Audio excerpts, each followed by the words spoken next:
우리 삶에 이 크고 작은 선택이 이루어져야 할 때가 많이 있습니다. 이 선택의 중요성은 아무리 강조해도 모자라지 않습니다. 우리가 인생을 살면서 깨달은 것이 하나 있습니다. 그것은 오늘 내 삶의 현실의 모든 것은 과거에 내가 선택한 결과였다는 사실입니다. 신앙도 마찬가지입니다. 여러분, 가정도 마찬가지입니다. 어떤 선택을 하느냐에 따라 여러분의 삶은 바꾸어지는 겁니다. 오늘 성경 창세기 13장에 보면 아브라함과 롯은 아주 중요한 선택을 하게 됩니다. 이 두 사람, 아브라함과 롯의 선택으로 인하여 아브라함의 인생과 롯의 인생은 전혀 다른 결과를 가져오게 됩니다. 오래전에 이 전기를 개발한 에디슨이라고 하는 이 사람이 학교를 다니는 초등학교 때 일입니다. 어느 날 학교 교장 선생님이 에디슨에게 편지 봉투를 하나 주면서 너가 절대 열어보지 말고 어머니에게 갖다 드려라고 했습니다. 에디슨은 편지의 내용이 너무 궁금했지만 어머니에게 주라는 그 말 때문에 읽어보지 못하고 어머니에게 주었습니다. 그리고 난 다음에 어머니에게 물어봤습니다. 교장 선생님이 무슨 내용을 어머니에게 보냈습니까? 선생님 말씀은 나에게는 읽어보지 말라고 했는데요. 그러니까 어머니가 아주 환하게 웃으면서 편지의 내용을 얘기해 주었습니다. 당신의 아들 에디슨은 천재입니다. 우리 학교에서는 더 이상 에디슨을 가르칠 선생이 없습니다. 그래서 에디슨은 이제 집에서 부모님들이 가르치셔야겠습니다. 이 에디슨이 어린 나이에 어머니는 병으로 죽게 됩니다. 그리고 나중에 에디슨이 훌륭하게 자라난 다음에 어머니의 유품을 정리하다가 교장 선생님이 어머니에게 전해준 그 편지를 발견하게 됩니다. 그 편지의 내용을 에디슨이 읽게 됩니다. 안타깝지만 당신 아들은 심각한 정신장애가 있습니다. 학교에 적응하지 못하고 있습니다. 우리 학교는 당신 아들을 더 이상 교육할 수 없습니다. 그래서 에디슨은 퇴학 조치 처리되었습니다. 에디슨의 어머니는 아들의 미래를 현실적 어두움 속에 그대로 내버려 두지 않고 아들에게 축복의 말을 선택함으로 나는 천재인가 보다. 그래서 학교에서 더 이상 배울 것이 없나 보다 하고 가정교육에 열심히 따랐던 것입니다. 나중에 에디슨이 자서전을 통하여 이렇게 썼습니다. 내가 발명왕이 될 수 있게 한 것은 우리 어머니가 축복의 말을 나에게 해 주었기 때문이다. 어머니의 선택은 옳았습니다. 오늘 우리에게도 마찬가지입니다. 어떤 선택을 하느냐, 그것은 우리의 미래를 결정하게 됩니다. 하나님께서 아브라함에게 너는 고향과 친척과 아버지 집을 떠나 내가 너에게 지시하는 곳으로 가라 이렇게 말씀하셨습니다. 그렇게만 네가 하면 내가 너를 복이 되게 하겠다. 너는 복이 될지어다. 아브라함은 그 하나님의 말씀을 믿고 저 하란 땅에서 가나안 이 땅까지 내려왔습니다. 아마 여기까지 내려오는데 시간이 많이 걸렸을 겁니다. 가나안 땅에 도착해서 벌써 시간이 좀 지났습니다. 그런데 여전히 이 아브라함에게 문제가 있었습니다. 그것은 뭐냐 하면 조카를 옆에 끼고 살고 있다는 겁니다. 첫 번째 하나님의 명령이 고향과 친척, 아버지를 떠나라고 했습니다. 조카 롯은 가장 가까운 친척입니다. 마지막 남아있는 친척입니다. 그런데 조카 롯을 아브라함이 떠나지를 못했습니다. 하나님의 말씀대로 만들어져야 복이 되는데 아브라함은 지금 지시한 가나안 땅에 와 있지만, 복을 받을 장소에 와 있지만 하나님께 온전히 순종을 하지 못하고 있는 그런 아브라함입니다. 그러면 어떻게 해야 할까요? 하나님이 아브라함을 그냥 내팽겨 쳐두면 되겠습니까? 우리가 온전히 하나님께 순종하지 못할 때가 많이 있습니다. 그럴 때에 하나님은 우리에게 복을 주고 우리를 영적으로 아주 훌륭하게 만들어주기 위하여 하나님이 직접 우리의 삶과 인생 가운데 간섭할 때가 있다는 겁니다.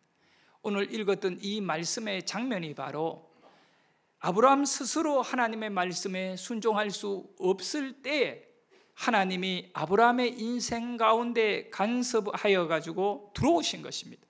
바꾸어 말하면 아브라함의 인생에 하나님이 치고 들어간 거죠. 그 내용이 뭐냐 하면 아브라함으로 하여금 큰 부자로 만들어버리는 겁니다. 아니, 불순종하고 있는 이 아브라함에게 큰 부자로 만들어서 아브라함이 이 복으로 정신을 차리지 못하도록 흔들어버린 것입니다. 그렇게 흔들릴 때에 아브라함이 깨닫게 됩니다.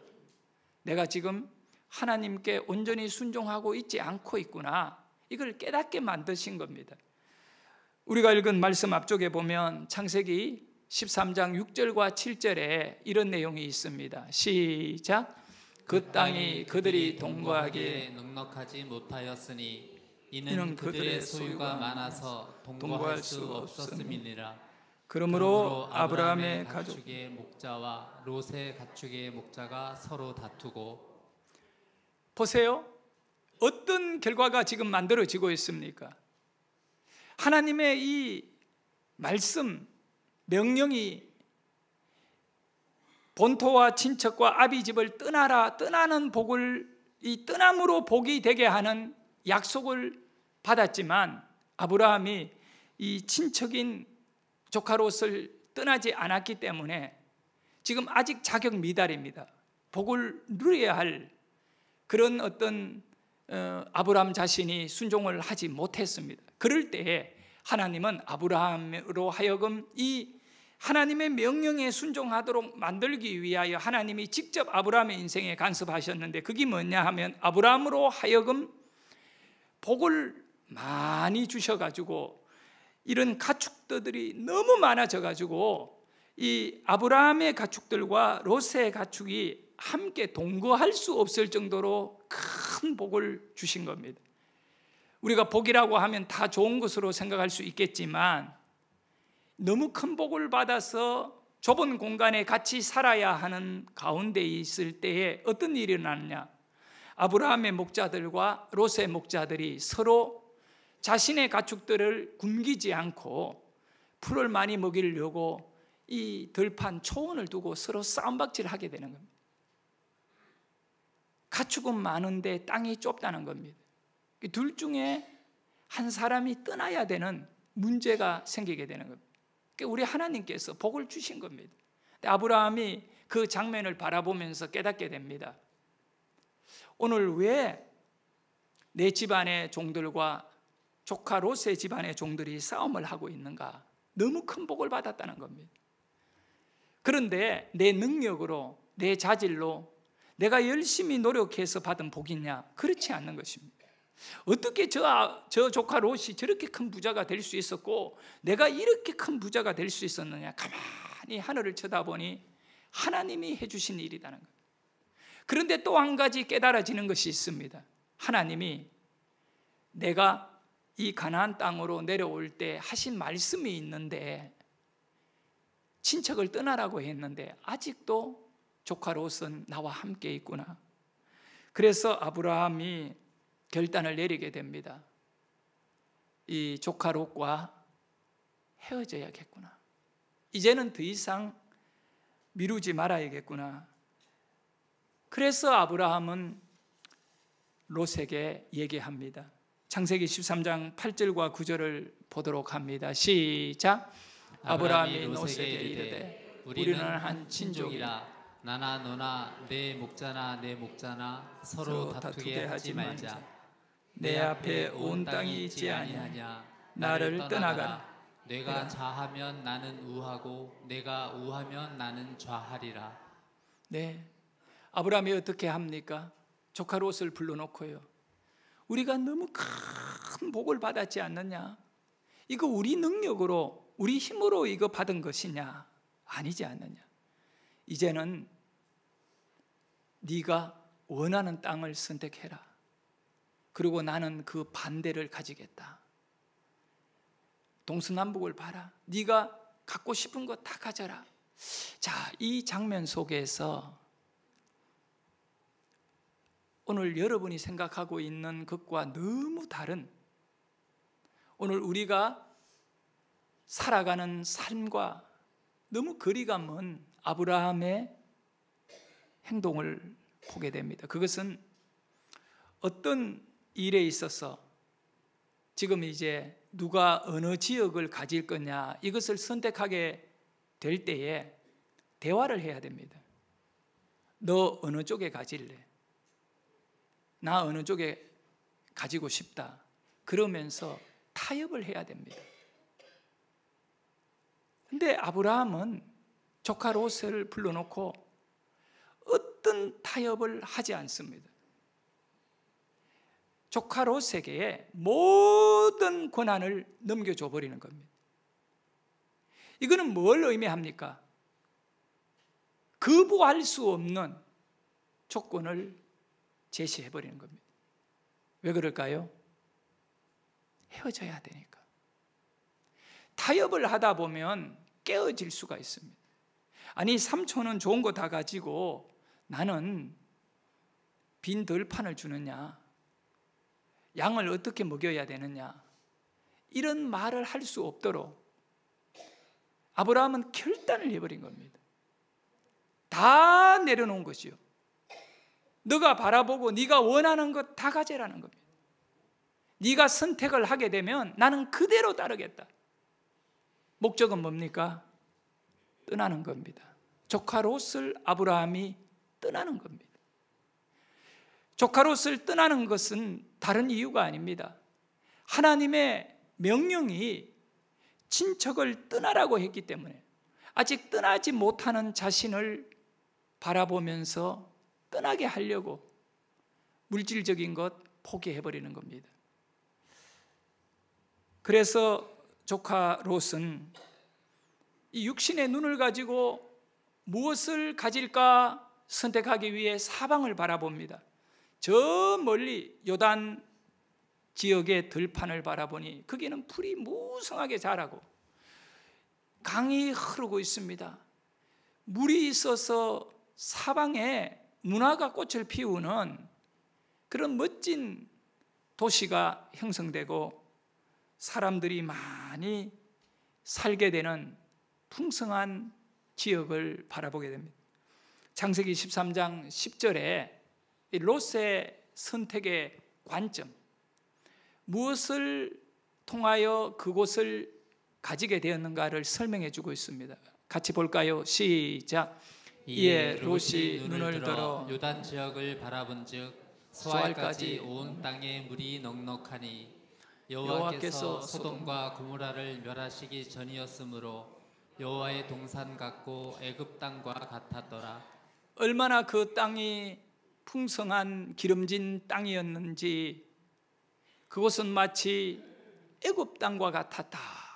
곡창지거든요. 유프라테 강이 있는 그곳에 이 퇴적물이 사여가 나일강에 그 풍성한 곡식을 거두는 바로 소돔과 고모라가 있는 이 요단 지역은 아주 짐승이나 사람이 살기에 좋은 여러 가지 조건을 다 갖추어져 있는 그곳, 조건이 다 갖추어져 있는 곳에 가기를 원했습니다. 그래서 롯은 그곳을 선택하게 됩니다. 그러니까 눈에 보이는 좋은 것을 선택했다는 거예요. 결혼을 하려고 남자와 여자가 만날 때 가장 먼저 보는 것은 조건이잖아요. 얼굴도 조건이고 직업도 조건이 되고 다양한 조건을 바라보고 조건이 맞느냐 이거를 따지는 겁니다. 그렇게 인간적으로는 아무리 맞추어도 나중에 실망을 하고 갈등을 하게 되고 상처를 입게 되는 것이 인간의 삶입니다. 롯은 조건을 바라보고 이 조건에 맞추어 가지고 가장 좋은 곳이라 여긴 요단 지역 소돔성을 선택하고 그곳으로 떠났습니다. 그런데 여러분, 이 롯이 모르는 것이 하나 있었어요. 영적으로 그 요단 지역은 너무나 번창하고 화려했지만 거기에 사람들이 죄가 타락되어 가지고 완전히 죄악의 도시였던 겁니다. 그래서 나중에 롯은 그곳을 선택하여 들어가서 모든 것이 다 망가지고 무너지고 폐허가 되는 이 롯의 인생이 폐허가 되어버리는 결과를 가져오게 되는 것입니다. 그것은 롯의 선택의 결과였습니다. 오늘 설교 제목이 뭐냐? 순종의 자리에서 다시 시작한다 이겁니다. 한번 따라합시다. 순종의 자리에서 다시 시작한다. 아무리 우리가요 좋은 것을 꿈을 꾸고 기획하고 막 작심한다 하더라도 그 자리가 순종의 자리가 아니면 다람쥐 쳇바퀴 돌듯이 폐허와 고통의 그 자리를 벗어나지 못합니다. 내 삶이 하나님의 말씀 앞에 신앙적 그 가치관을 형성하고 내가 하나님께 순종할 그때에 그 자리에서 다시 시작해야 인생이 새로워질 수 있습니다. 성도 여러분, 롯은 소돔성으로 떠났고 아브라함은 이제 혼자 남게 됩니다. 아브라함이 혼자 남아있을 그때에 나이가 아무리 적어도 80은 됐습니다. 아브라함이 75살에 하나님을 만나고 하란 땅에서 가나안 땅을 향하여 출발하기 시작했습니다. 그리고 수년이 지나서 아브라함은 이제 큰 부자가 되어 있습니다. 하나님이 아브라함을 불러가지고 그 아브라함을 들어 사용하시면서 가졌었던 목적은 단순히 재물을 많이 가지는 사람으로 끝나는 것이 아니었습니다. 그보다도 비교할 수 없는 것, 아브라함이 가지지 못한 것, 그것을 하나님은 아브라함에게 주시는 겁니다. 첫째는 믿음이고 둘째는 자손입니다. 그런데 아직 아브라함은 자손을 받지 못했습니다. 늙은 아브라함이었습니다. 그 늙은 아브라함이 지금까지 살아오면서 의지하고 위로받았던 것이 뭐냐 하면 자식이 없는 80된 아브라함이 그 아브라함의 자식 없음에 빈자리 허전한 그 마음을 채워준 것이 무엇이었느냐 하면 조카 롯이었습니다. 형님의 아들인 하란이라고 하는 큰형님의 아들인 조카 롯. 얼마나 롯을 바라보면 든든한지 몰랐습니다. 자기의 유업을 충분히 훗날에 저 조카에게 물려줘도 조금도 아깝지가 않는 것입니다. 우리나라에 이런 일이 일어났습니다. 병원에서 애가 태어났는데 이 아이들이 분만실에서 간호사들의 실수로 바뀌어버린 것입니다. 싫어합니다. 바뀌어졌는데 한쪽 집안은 돈이 엄청 많은 부자 집안입니다. 사업도 하고요. 아주 부자입니다. 큰 부자입니다. 그런데 다른 한쪽 집안은 너무 가난한 노동자고 아무것도 없는 월세방을 살 정도로 가난한 집안입니다. 그런데 병원에서도 양쪽 집안에서도 아이가 바뀐 거 몰랐습니다. 그러니까 한 애들이 19살인가 될 때까지 몰랐던 거예요. 한 20년간을 몰랐던 거예요. 근데 나중에 어떻게 알게 됐느냐 하면 한쪽 아이가 아파 병원에 가서 이 피를 검사해 보니까 이 부부에서 나올 수 없는 피가 검사돼 가지고 이게 무슨 일이야? 그리고 유전자를 조사해 보니까 전혀 엄마 아빠의 유전을 물러받지 않았는 것입니다. 근데 제가 그 기사를 읽어보면서 거기에 내용이 뭐냐 하면 유전자는 속이지 않는다. 이 기사 제목이 유전자는 속이지 않는다. 이 부잣집에 있는 이 아들은요, 돈이 많아가 개인 과외도 시키고 뭐 안 해준 거 없이 다 교육에 투자했지만 얘가 학교 가면 늘 바닥입니다. 가난한 집의 이 아이는 학원도 안 보내는데 가면 전교 1등 합니다. 그래서 이 아이들이요, 전혀 다른 결과를 낳은 거죠. 이렇게. 그리고 나중에 이제 보니까 이 부잣집, 이 집의 부모들은 머리가 아주 좋은 사람들이고, 여기서 이제 이 가난하게 사는 분들은 이분들하고는 머리가 나빴던가 봐요. 근데 자식이 바뀌어졌으니까.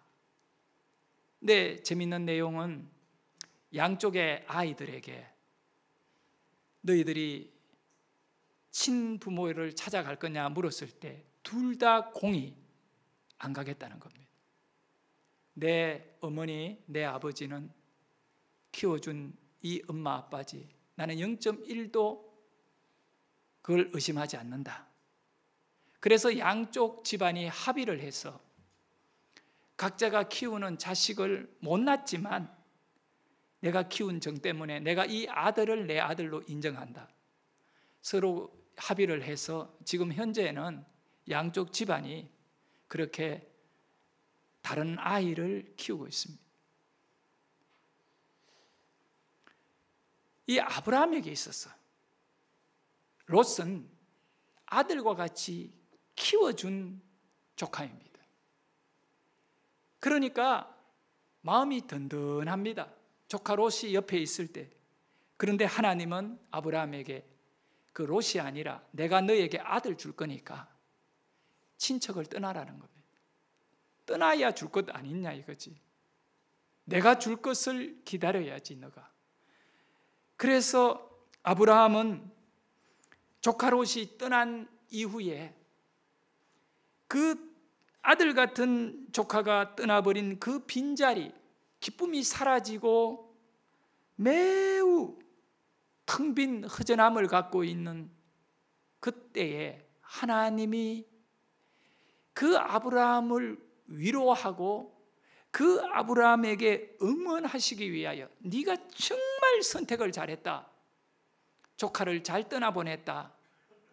너는 이제 앞으로 내가 너의 인생 가운데 강력하게 역사해 주겠다라고 하는 약속을 다시 한 번 더 하기 위해 그날 아브라함에게 찾아오셨습니다. 성도 여러분, 우리 인생은요, 하나님을 만나야 돼요. 내가 힘들고 어려울 때에 하나님이 내 인생 가운데 찾아오셔서 나를 만나주시면 우리는 다시 힘을 얻어서 새롭게 출발하게 됩니다. 창세기 13장 14절, 오늘 우리가 읽은 본문의 시작이 바로 아브라함이 다시 이렇게 찾아온 하나님이 아브라함에게 축복해 주는 말씀이거든요. 자, 한번 읽어볼까요? 시작.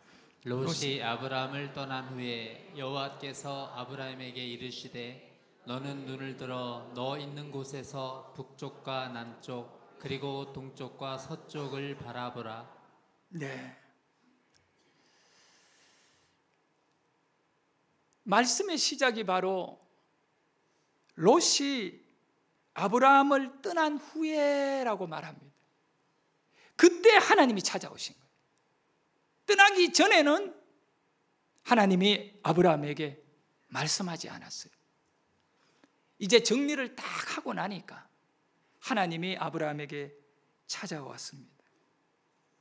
그리고는 이렇게 말씀합니다. 너 있는 곳에서 동서남북을 바라보라. 동서남북을 바라보라. 그 히브리인들은 이 동서남북 사방향을 북남 동서, 우리하고 좀 개념이 달라요. 먼저 첫 번째 북남 동서, 우리는 동서남북. 너 있는 곳에서 바라보라는 겁니다. 조카 롯과 아브라함이 헤어질 때 아브라함이 조카 롯에게 해준 말이 뭡니까? 네가 동서남북 어디를 바라보든 네가 원하는 것을 선택해서 가라. 그쪽은 롯에게 내어주는 겁니다. 그리고 롯이 선택하고 남아있는 찌꺼기, 안 좋은 것을 아브라함이 가지게 되는 거거든요. 그런데 그렇게 해버린 아브라함에게 하나님은 나타나셔가 뭐라고 말하느냐? 동서남북 사방을 다 보라. 네가 보는 그 모든 것은 너에게 내가 주겠다 이겁니다. 그 사방, 롯이 선택한 요단 들판까지도 하나님은 아브라함에게 다 주겠다는 겁니다. 아브라함이 순종했을 때 하나님은 아브라함에게 너 있는 곳, 네가 있는 이 곳은 순종의 자리다. 순종의 자리에서 바라보는 모든 미래는 너의 삶의 축복이 된다. 사랑하는 성도 여러분, 우리가 하나님께 전적으로 말씀에 순종하면 순종한 자들이 바라보는 것은 미래를 말합니다. 우리의 미래는 하나님이 다 도와주시는 것입니다. 너 있는 곳은 바로 롯을 떠나보낸 곳이야. 지금 너 있는 그곳은 말씀에 순종하여 네가 가슴이 아파하고 네가 힘들지만 순종한 장소야. 이 순종의 장소에서 바라보는 모든 것은 너의 것이 될 것이다. 사실 그곳은 창세기 13장 3절에 보면 베델과 아이라고 하는 두 지역 사이였습니다. 위치가 거기입니다. 한쪽은 베델이고 한쪽은 아이인데 아이와 베델 사이 이곳에서 조카 롯을 떠나보냈거든요. 읽어볼까요? 그가 네게보로부터 길을 떠나 베델에 이르며 베델과 아이 사이 곧 전에 장막 쳤던 곳에 이르니 그곳에 이르러서 조카 롯에게 네가 좌하면 내가 우하고 네가 동쪽으로 가면 나는 서쪽으로 가겠다. 네가 북쪽으로 가면 나는 남쪽으로 가겠다. 이렇게 결정 내린 곳이 바로 베델과 아이 사이입니다. 이 베델이라는 지역은 단어가 벳엘이거든요. 벳이라는 말은 집이라는 뜻이고 엘은 그 하나님이라는, 그러니까 하나님의 집은 벳엘입니다. 근데 왜 이렇게 베델이라는 지역의 이름을 가지게 됐냐면 아브라함이 저 하란 땅에서 가나안 땅에 내려와 가지고 가나안 땅에 도착했으니까 하나님께 예배를 드렸던 겁니다. 제사를 올려드리는 곳이, 그곳이 바로 베델입니다. 베델. 제사를 드리고 난 다음에 그 지역 이름을 하나님의 집이라고, 교회라고 그렇게 불렀던 곳이 바로 베델입니다. 그러고 난 다음에 이 아브라함이 기근을 만나 애굽으로 내려갔다가 다시 가나안 땅으로 돌아와서 일어난 일이 지금 현재 창세기 13장의 이야기입니다. 이런 가운데 벳엘, 그러면 아이와 베델 사이인데 아이라는 단어는 무슨 뜻이냐? 페어라고 하는 단어입니다. 전혀 다른 두 지역이 마주보고 있는데 여기는 페어라고 하는 단어, 완전히 망해버리고 모든 것이 다 무너진 그것을 우리는 아이라고 합니다. 이 아이는 나중에 이스라엘 백성들이 가나안 땅으로 다시 출애굽해서 들어갈 때에 여호수아 군대가 아이와 전쟁을 치르는데 숫자가 여호수아 군대가 훨씬 많음에도 불구하고 아이 사람들에게 대패하는, 완전히 죽임을 당하게 되는 어려움을 겪은 승이 바로 아이입니다. 페어라는 이름을 가진, 왜 아이는 이스라엘 백성들이 이기지 못했느냐? 여리고 성에서 전쟁을 치를 때 하나님이 다 도와줬어요. 그러면서 하나님은 명령하셨습니다. 여리고 성의 모든 것은 그대로 다 무너지고 거기에 있는 것은 다 아무것도 가지지 마라. 너희들이 전쟁을 치르는 목적은 노력하기 위함이 아니다는 겁니다. 먹고 살고 더 부자 되려고 하는 것이 아니라 하나님이 주신 약속의 땅을 가지기 위하여 전쟁을 치러야 된다. 땅을 가지기 위하여 전쟁을 치러야지 그 땅에 있는 금덩거리, 좋은 인간들이 가질 수 있는 옷이라든가 이런 물건, 가축을 가지기 위하여 전쟁하면 안 된다는 겁니다. 그래서 아무것도 가지지 마라, 노획하지 마라고 했는데 아간이라는 사람이 물질의 유혹을 받아 금덩거리, 그리고 좋은 신할산 뭐 이런 옷들 있잖아요. 이런 것들을 숨겨가 땅에다가 묻어둔 겁니다. 이거 다 불태우고 버리면 뭐해? 내가 좀 가지는 거 어때? 내가 부자 되어 사는 것 뭐 하나님도 싫어하지 않겠지? 이런 극히 인간적인 욕망을 갖고 하나님의 말씀에 순종하지 않고 숨겨놓았던 겁니다. 그거를 여리고 땅에 숨겨놓고 묻어놓고 전쟁을 다음 성이었던 아이성에 가서 싸웠는데 못 이기는 겁니다. 또 올라가서 싸웠는데 또 지는 겁니다. 그때 두 번이나 크게 지고 난 다음에 여호수아가 하나님께 엎드렸습니다. 하나님, 우리에게 주신 땅이 아닙니까? 그런데 왜 이렇게 지고 있습니까? 그때 하나님이 여호수아에게 너희 가운데 불순종한 자가 있나요? 여러분, 아이라고 하는 이 성의 이름은 불순종함으로 인하여 망한 곳입니다. 결국은 여리고 성에서 선택을 잘못한 아간으로 인하여 이스라엘 군대 전체가 아이 성에서 볼모가 되고 전쟁에서 비참하게 깨어지게 되는 이 불순종의 결과는 폐허가 된다는 것입니다. 지금 여호와의 집이라고 하는, 하나님의 집이라고 하는 베델과 폐허가 된다고 하는 아이 사이에서 아브라함은 결정을 내립니다. 나는 폐허가 되는 인생으로 갈 것인가, 아니면 하나님을 예배하는 하나님의 백성으로 갈 것이고 순종하는 백성이 될 것인가. 그래서 거기에서 더 이상 갈등하지 않고 조카 롯에게 하나님의 약속의 말씀대로 나는 순종하기 위하여 너는 네가 원하는 지역을 가져라, 나는 떠나겠노라. 그렇게 하여 조카 롯이 요단 들판을 선택하여 떠난 이후에 하나님은 아브라함에게 나타나서 네가 눈을 들어 북쪽과 남쪽과 동쪽과 서쪽을 보라. 네가 보는 모든 것은, 모든 미래는 너와 너의 자손에게 주겠노라. 성도 여러분, 우리가 축복의 자리에 설 때에 하나님은 우리의 미래를 주시는 것입니다.